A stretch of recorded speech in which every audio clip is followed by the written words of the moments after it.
Hello everyone. आज हम लोगों की कुछ टेक्निकल इश्यूज से रिकॉर्डिंग नहीं हो पाई थी। तो इसलिए मैं एक क्विक फटाफट से रिकॉर्ड कर रही हूँ, जिससे कि आप जो जो लोग रिकॉर्डिंग देखते हैं और अपना डे वाइज होमवर्क करते हैं उन्हें कोई प्रॉब्लम ना हो। ओके, तो स्टार्ट करते हैं। डे 12, जादुई लोग जिन्होंने फर्क डाला। कई बार हमारी खुद की रोशनी चली जाती है और यह किसी दूसरे व्यक्ति की चिंगारी से दोबारा सुलग उठती है। वाओ, आज का चैप्टर बहुत ही प्यारा है। और सच में जब आप करके देखना, जब आप ऐसे करेंगे ना, इतना इमोशनल फील करेंगे। आपका दिल एकदम प्यार से भर जाएगा, मन जो है ना एकदम प्यार से भर जाएगा कि वाह यार, मैं इतना लकी हूँ कि मेरे पास इतने लोग हैं जिन्होंने मेरी लाइफ में मुझे अंधेरे में से निकालने में बहुत बहुत बहुत मदद की। तो ये चैप्टर है डे 12। यहाँ पर आज हम लोग पास्ट के लिए ये लास्ट ग्रेटिट्यूड कर रहे हैं। कल से लेकर हम लोग फ्यूचर के लिए काम करेंगे।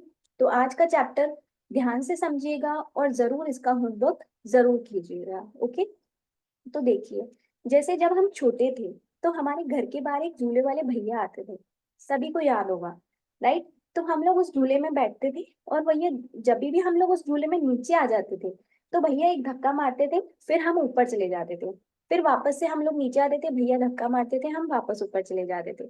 ऐसे ही हमारी लाइफ में भी होता है। जब भी हम किसी परेशानी से कभी डीमोटिवेट होकर के हम अपनी लाइफ में नीचे की तरफ आ जाते हैं, तो कोई ना कोई व्यक्ति हमारी लाइफ में जरूर होता है जो हमें पुश करता है, जो मोटिवेट करता है कि ऊपर की तरफ चलो। ऐसे हमारी लाइफ में जरूर कोई ना कोई होता है।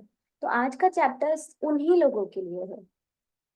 हम में से हर व्यक्ति को उन लोगों के प्रति गहरी कृतज्ञता का भाव रखना चाहिए जिन्होंने हमारे भीतर की लौ को जलाया। राइट? मतलब आज हम उनके लिए ग्रैटिट्यूड करेंगे जिन्होंने कहीं ना कहीं हमारी हेल्प करी, कहीं ना कहीं हमें मोटिवेट किया।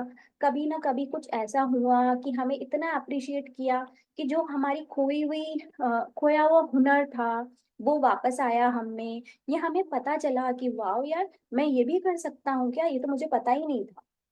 ओके, जीवन के खास मौकों पर हम में से हर एक को दूसरे लोगों ने मदद, समर्थन या मार्गदर्शन दिया है।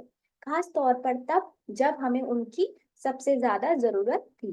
कई बार कोई और अपने प्रोत्साहन, मार्गदर्शन या बस सही समय पर मौजूद रहने भर से ही हमारे जीवन की दिशा को बदल देता है। और फिर जिंदगी चल पड़ती है। इसके बाद हम उन मौकों को भूल ही जाते हैं जब किसी व्यक्ति ने हमें स्पर्श किया था या हमारे जीवन को बदल दिया था। कभी कभार हम इतना डीमोटिवेट हो जाते हैं, इतने निराश हो जाते हैं कि कोई बस हमारा हाथ भी पकड़ ले ना, या कोई हमारे सर पे हाथ भी रखकर बोल दे कि मैं हूं ना, वो भी एक बहुत बड़ी चीज होती है ना? तो आज हम सोचेंगे उनके बारे में कि किस किसने हमारे लिए ये सब बातें की थी। कई बार आपको यह एहसास ही नहीं होता कि किसी व्यक्ति का आपके जीवन पर क्या असर हुआ, जब तक कि आप भविष्य में नहीं पहुंच जाते, जहां से आप पलटकर अपने जीवन को देखते हैं और यह महसूस करते हैं कि कोई खास व्यक्ति आपके जीवन की दिशा को जादुई तरीके से बदलने तथा बेहतर बनाने का निर्णायक रहा था। है ना? तभी आज का जो चैप्टर है वो बहुत इंपॉर्टेंट है। आज आप चुपचाप एक एकांत जगह पे बैठेंगे और सोचेंगे कि कौन से ऐसे 3 लोग हैं जिन्होंने आपके लिए कुछ ना कुछ ऐसा किया जिससे कि आप ऊपर की ओर बढ़ पाए। ठीक है, आप उनके बारे में सोचेंगे। अब इसके 3 तरीके हैं। या पहला, कि आप इमेजिनेशन में उनको लाइए और उनको ग्रेटिट्यूड दीजिए। अब ग्रेटिट्यूड देने का मतलब ये नहीं है कि आपने बोल दिया कि thank you, this this is हो गया।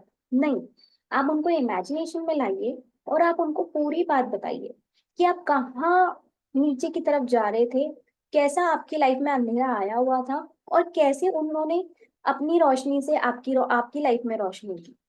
ठीक है। सेकंड, कि आप उनको मैसेज लिख सकते हैं या आप उनके लिए लेटर लिख सकते हैं। ठीक है। और थर्ड, कि आप अपनी जो ग्रेटिट्यूड जर्नल है उसमें आप उनके लिए मतलब प्रॉपर तरीके से लेटर लिखें। हो सकता है कि आप शाय हो, आप अपनी जो फीलिंग्स है उनको नहीं बता पा रहे, तो आप इस जर्नल में लिख सकते हैं। और हो सकता है कि आपको लिखने में कोई प्रॉब्लम हो रही हो, कि कोई देख लेगा या कोई पढ़ लेगा, तो आप इस चीज को अपनी इमेजिनेशंस में कर सकते हैं, पर आपको करनी जरूर है। ओके, आप मिनिमम 3 लोग ले सकते हैं। हो सकता है कि आपके दिमाग में 5 लोग आ रहे हैं, तो आप उन्हें भी ले सकते हैं। और जरूरी नहीं है कि वो जो व्यक्ति है वो फिजिकली ही हमारी लाइफ में प्रेजेंट हो सकता है कि वो फिजिकली हमारी लाइफ में अभी नहीं है, बट स्टिल हम उनके लिए ग्रेटिट्यूड फील कर सकते हैं, उनको लेटर लिख सकते हैं, उनको अपनी इमेजिनेशन में ला करके उनको बहुत सारा ग्रेटिट्यूड, बहुत सारी ब्लेसिंग्स हम दे सकते हैं। और देखना, ये जो एक्सरसाइज आप लोग करेंगे ना, इससे आप अपनी लाइफ की बहुत सारी चीजों को अभी से ही सॉल्व कर लेंगे। जब जब आपको जरूरत पड़ेगी, जब जब आपकी लाइफ में अंधेरा आएगा, तब आपके पास अबंडेंस ऑफ लोग होंगे आपकी हेल्प करने के लिए। तो ये एक्सरसाइज इसीलिए ही है कि हम अपने आगे के रास्तों को और खोलें और अबंडेंस लाएं अपनी लाइफ में। ठीक है, तो आप लोग जरूर कीजिए। और थैंक यू सो मच।